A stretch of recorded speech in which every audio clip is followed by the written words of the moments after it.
I've heard all the great jazz clarinet players, and Adrian doesn't really sound like any of them. Really can't say he sounds like Benny Goodman or Artie Shaw or Buddy DeFranco or Ken Poplawski. He's really got a sound all of his own.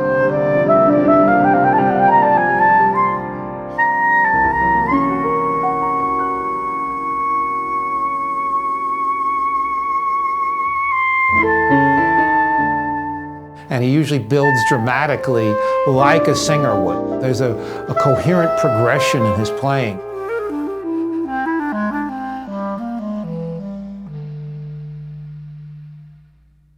I've always been very influenced by great singers. And I remember hearing Tony Bennett talk about the way Bing Crosby revolutionized popular singing. Getting right up close to the microphone and making a very intimate sound. I like to approach the clarinet in the same kind of way.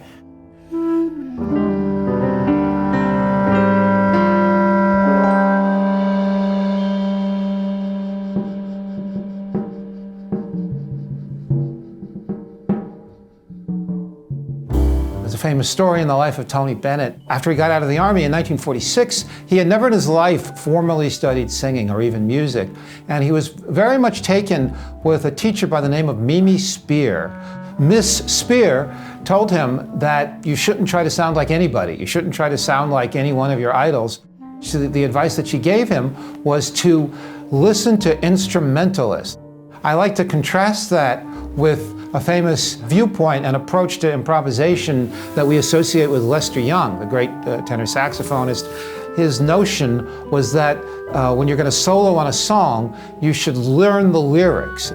When I heard Adrian's album, I immediately thought of that. 9 out of 10 instrumentalists will just play the tune. And Adrian's playing, he's not just playing the tune, he's not just ransacking the chord changes for what he can get out of them, but he's really playing the song, the whole song. I feel very fortunate to have recorded my first record with such a wonderful cast of musicians. On piano and Celeste, we have Tamir Hendelman, who I first heard on Barbra Streisand's wonderful 2006 album, Love Is the Answer. He's also the longtime pianist for Jeff Hamilton's trio. What a thrill it was to have the great Joe LaBarbera playing drums. I grew up hearing him on so many records, particularly those of two of my favorite artists, one being Tony Bennett, who Joe was with for about 11 years, and the other being Bill Evans, for whom Joe was the last drummer of his trio. Larry Koonse on guitar, whose sound brought so much to the aesthetic of this record, on both electric, nylon string, and steel string guitar. And completing the group is Alex Frank on bass, a fantastic player in the Ray Brown school and one of the most in-demand players in Los Angeles today. And behind the desk recording us, we have the wonderful Steve Genewick. It's difficult to name somebody he hasn't worked with. Everybody you can name, from Bob Dylan to Barbra Streisand, Quincy Jones, Diana Krall, most recently having worked on what is now the last Beatles song.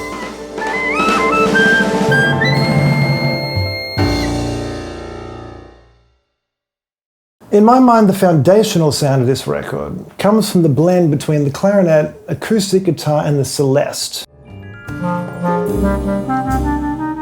The woodiness of the clarinet combined with the vulnerability of the guitar and the kind of ethereal feeling of the Celeste really bring out the best qualities in each other and gives the overall orchestration a kind of cinematic quality.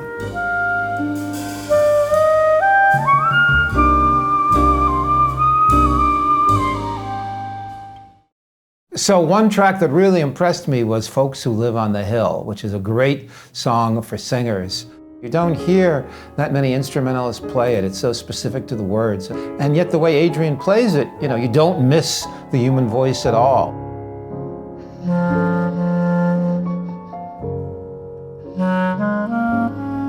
First line is just someday, and then there's supposed to be a pause, like someday. I think it's telling because the song was written at the height of the Great Depression. There were a whole lot of somedays at that point. There were more somedays than there were todays. And I really think Adrian absolutely nails that. He really communicates the story without the specific words, and you know exactly what he's thinking about, and it's exactly the story that's put down by Oscar Hammerstein.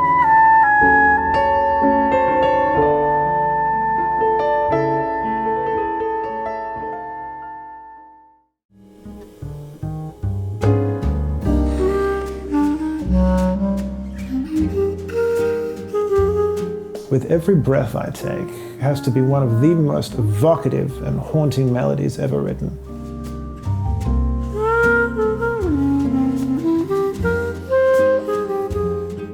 You know, the treatment we gave this tune really embodies the sense of romance and drama that I love.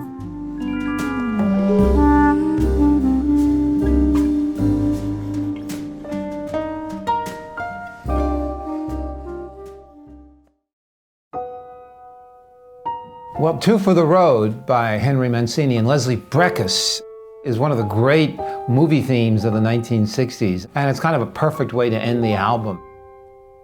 It was easily the most ambitious arrangement of the project, you know, simultaneously the most formally orchestrated and the most open and spontaneous.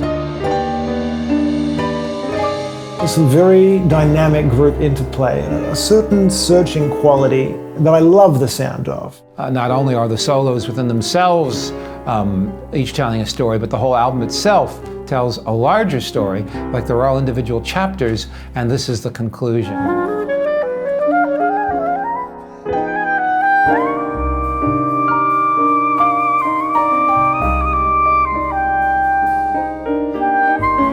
You know, there are only a handful of recording studios left now in the world where you can experience that visceral connection to the history of this music.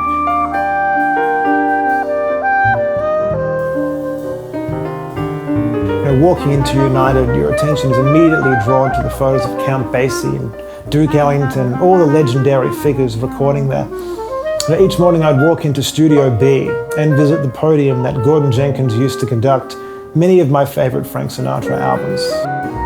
He's one of the few young musicians that seems to be comfortable with this notion of narrative form.